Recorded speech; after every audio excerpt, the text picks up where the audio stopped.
Donc ici, nous allons maintenant créer notre joueur. Donc pour cela, nous allons ajouter à notre scène un nœud. Alors qu'est-ce qu'on peut ajouter comme type de nœud, évidemment? On en a des tas. Si nous regardons ici dans le node 2D, nous avons des collision objects. Dans ces collision objects, nous avons l'area 2D et nous avons des physiques body 2D.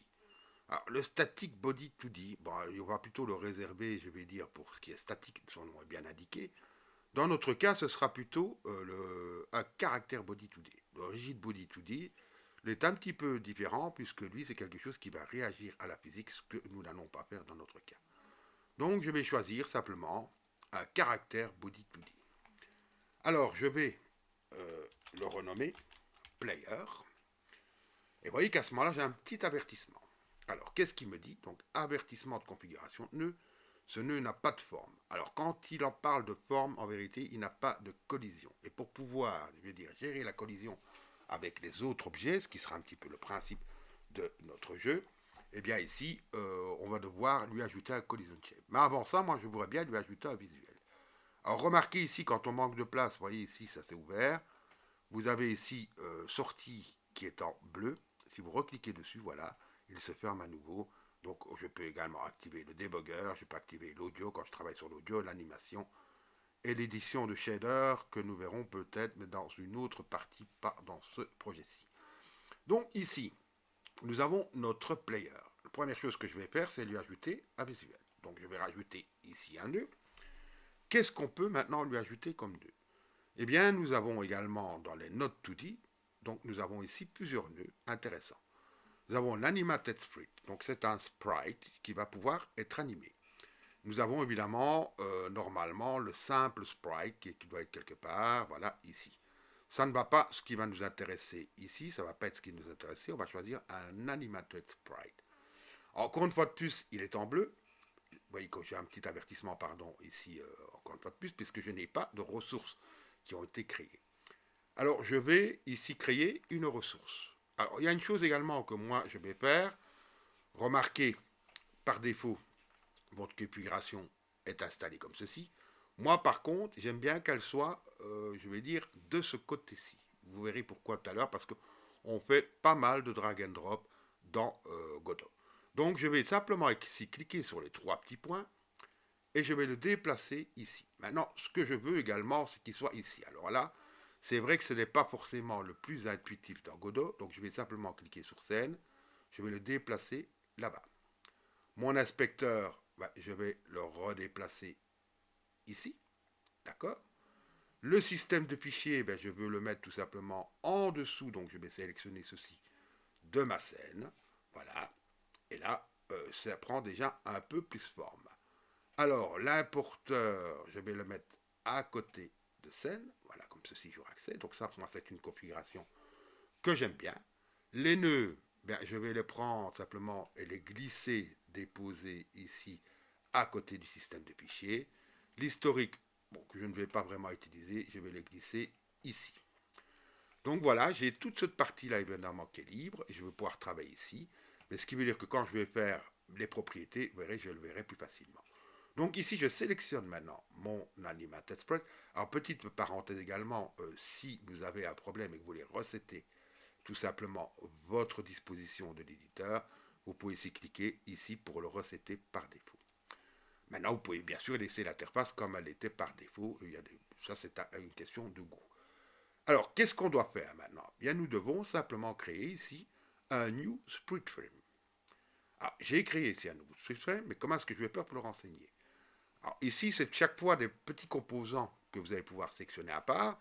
Donc je vais recliquer sur le split frame. Vous voyez que directement, j'ai une nouvelle fenêtre qui s'est ouverte ici, qui s'appelle le split frame. Et j'ai une animation qui est faite par défaut. Alors, on va en vérité créer plusieurs animations pour notre player. Je vais simplement aller ici, choisir un split frame. Donc je rappelle, on va le voir plus tard, mais là, c'est ajouter des images clés depuis une feuille de split. Et là, c'est ajouter une image clé à partir d'un fichier seul. Donc ici, je vais aller dans mon asset, je vais choisir le sous du répertoire actor, et je vais choisir maintenant le player. Et vous voyez ici, j'ai une spreadsheet qui a 3 icônes. Alors, par défaut, par contre, elle n'est pas bien découpée. Donc, pour agrandir, j'ai simplement fait un contrôle molette de la souris. Et là, je peux agrandir à mon choix. Ou alors, vous pouvez bien sûr sélectionner ici pour agrandir. Ça, c'est comme vous voulez. Si vous le remettez à 1, c'est ici. Donc, je vais simplement maintenant agrandir suffisamment mon spreadsheet pour voir ce qui se passe. Si je regarde ici la découpe, que vous voyez, donc j'ai une taille bien de 12 pixels, voilà. Mais ici, par contre, regardez, verticalement, bien, j'en ai 3, alors que moi, en réalité, je n'en ai qu'un. Et horizontalement, ben, il m'en a mis 4 par défaut, alors qu'en vérité, je n'en ai que 3. Donc maintenant, j'ai mes 3 sprites qui sont bien découpés. Comment est-ce qu'on peut les sélectionner? Ben, soit je fais un clic dessus, voilà, et puis je fais ajouter ces 3 frames. Soit, imaginons que je n'ai rien sélectionné, je peux faire tout sélectionner et je peux faire ajouter mes 3 frames. Maintenant, j'ai mes frames. Alors, nous allons créer maintenant des animations par défaut. Alors, je vais maintenir évidemment le premier choix que j'ai fait, c'est-à-dire que je vais tout nommer, moi, en Pascal Caisse. Donc, qu'est-ce que ce sera comme animation? Ben, nous allons l'appeler Fly Forward.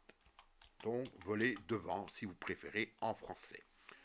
Et je vais sélectionner maintenant simplement ce frame-ci. Je vais la supprimer, puisque je n'en veux pas.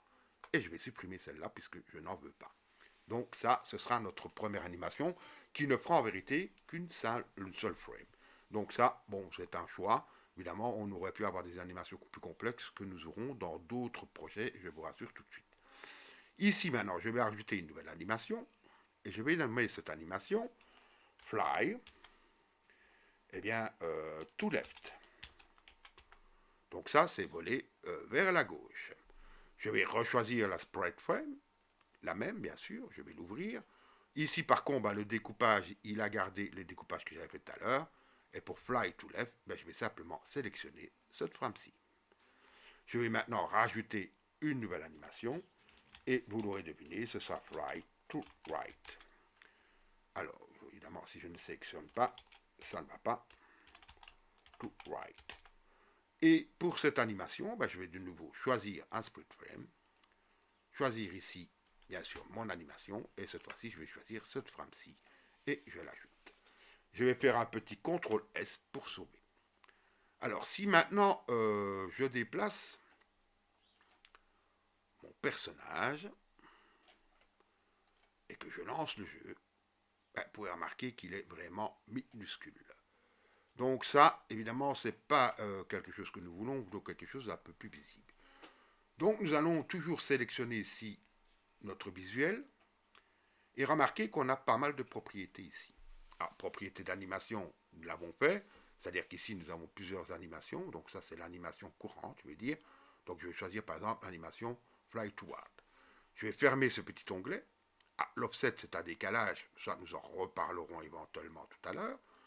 Mais également j'ai la propriété Transform. Alors je peux modifier bien sûr la position, mais je peux également modifier son échelle, c'est-à-dire son scale. Et je vais le mettre par exemple à un scale de 3. Remarquez qu'ici sur le côté, j'ai un petit maillon qui est checké. Ça veut dire que si je clique maintenant, ben, ce sera uniforme. Si maintenant je voulais faire par exemple qu'il soit plus large, plus long pardon, que large par exemple, vous voyez, je peux faire ça comme cela. Bon, évidemment, ce n'est pas ce que je veux dans mon cas, donc je vais laisser mon 3, voilà, et on va regarder un petit peu ce que ça donne dans notre gameplay. Alors là, par contre, c'est un peu grand. Donc, on va faire, je vais d'ailleurs réactiver directement le link, je vais faire 2.5 par exemple, pour voir un petit peu ce que ça donne. 2.5, ça me donne bien. Autre problème que nous allons également pouvoir constater, si je zoome, alors par contre pour zoomer dans le, je vais dire viewport, il ne faut pas contrôle, c'est juste la molette de la souris. Pour se déplacer, je clique sur le bouton du milieu et je peux me déplacer. Alors je peux également évidemment faire ça en sélectionnant la main pour le déplacement. Je peux également bien entendu changer l'affichage avec ceci, voyez-vous, il n'y a pas de problème. Ça c'est un petit peu comme on veut. Mais vous remarquez que ce n'est vraiment pas net. Pourquoi est-ce que ce n'est pas net? Parce que tout simplement, il a essayé d'adoucir les contours. Et cela vient d'où? Eh bien, cela vient simplement d'une propriété. Alors, si je vais ici dans texture, vous voyez que j'ai une propriété qui hérite. Voilà. Et ça, donc, ça hérite eh bien, du projet. Ah, on peut évidemment changer cette propriété en choisissant un autre filtre. Donc, si je choisis par exemple linéaire, vous voyez, il n'y a rien qui change. Pourquoi? Parce que c'est la propriété par défaut. Si je choisis par contre nearest, regardez à ce moment-là, j'ai bien mon pixel art qui apparaît bien. Ce n'est pas par contre ce que je vais faire, comme ici le projet va être entièrement en pixel art, eh bien ce que je vais faire simplement, c'est que je vais le définir dans le paramètre du projet. Donc pour ça, nous allons chercher tout simplement la propriété qui s'appelle texture. Donc vous avez le sous-onglet rendu, texture. Et là, on peut choisir le filtre de texture par défaut. Donc là, je vais simplement choisir Nearest. Je vais fermer et je peux faire un CTRL S pour sauver, bien sûr, le résultat. Et là, nous avons évidemment notre, je vais dire, player qui est bien affiché. Alors, ça, c'est une chose. Maintenant, regardons un petit peu ce qu'il dit ici. Donc, il n'y a pas, évidemment, de configuration de nœud. Il n'a toujours pas résolu le problème, puisque ce qui lui manque maintenant, c'est une collision. Et cette propriété, je veux dire ce nœud, ça s'appelle collision shape. Mais attention, vous devez bien choisir un collision shape 2D. Donc, collision shape 2D, je viens de l'installer pour remarquer que nouveau rouspète. Pourquoi? Parce qu'il me dit simplement qu'une forme doit être créée. Donc, si je vais dans les propriétés ici, je vois shape qui est vide. Et c'est ça que nous devons créer. Alors, qu'est-ce que nous allons créer comme shape ici pour notre, je vais dire, player? Nous allons par exemple créer un rectangle. Alors, ici, je vais peut-être le faire remonter devant pour pouvoir le voir. Et je vais regarder un petit peu si je le vois. D'ailleurs, je ne le vois pas qu'il apparaît. Ah ben, il est en haut en vérité. Alors là, c'est un petit problème. Vous voyez? Je pourrais évidemment le déplacer. Comme ceci. Et je vais dire, recentrer, c'est-à-dire ici, eh bien, le repère. Donc, je sélectionne à ce moment-là la flèche et je peux le faire comme il faut. Seulement, ce n'est pas comme ça que nous allons procéder.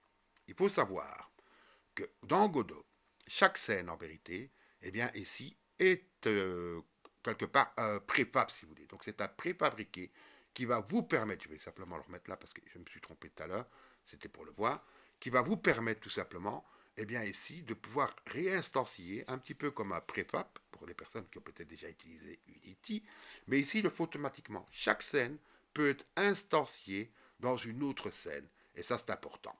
Alors, comment est-ce qu'on va faire ça? Eh bien, je vais simplement sélectionner le nœud principal de mon player. Je vais faire un clic droit et je vais faire simplement sauver la branche en tant que scène. Alors, je vais également organiser mon projet, donc ce sera dans scène. Je vais créer un nouveau sous-répertoire que je vais appeler player. Voilà. Bon, il y en aura qu'un, donc je ne vais pas le mettre au pluriel. Et je vais enregistrer tout simplement. Maintenant, vous remarquez que mon icône a changé. C'est-à-dire que je ne vois plus son hiérarchie intérieure. Je vois par contre à côté un petit onglet spécial, qui est l'onglet de la scène. Donc je peux cliquer sur cet onglet et ouvrir, et là je récupère ma hiérarchie. Par contre maintenant, ce qui se passe, c'est que j'ai déplacé tout à l'heure mon objet. Et ça, ce n'est pas bon. Donc qu'est-ce que nous allons faire maintenant tout simplement? Je vais sélectionner mon sprite, mon animated sprite. Je vais aller dans Transform. Et vous remarquez que les positions, vous avez autour eh bien, une petite flèche qui vous permet simplement de reposer, si vous voulez, de resetter les positions à 0. Donc là, je refais à 7, ma position est nouveau à 0. Vous pouvez remarquer également une chose importante, c'est ici la petite croix. Alors, je vais agrandir pour qu'on puisse bien voir.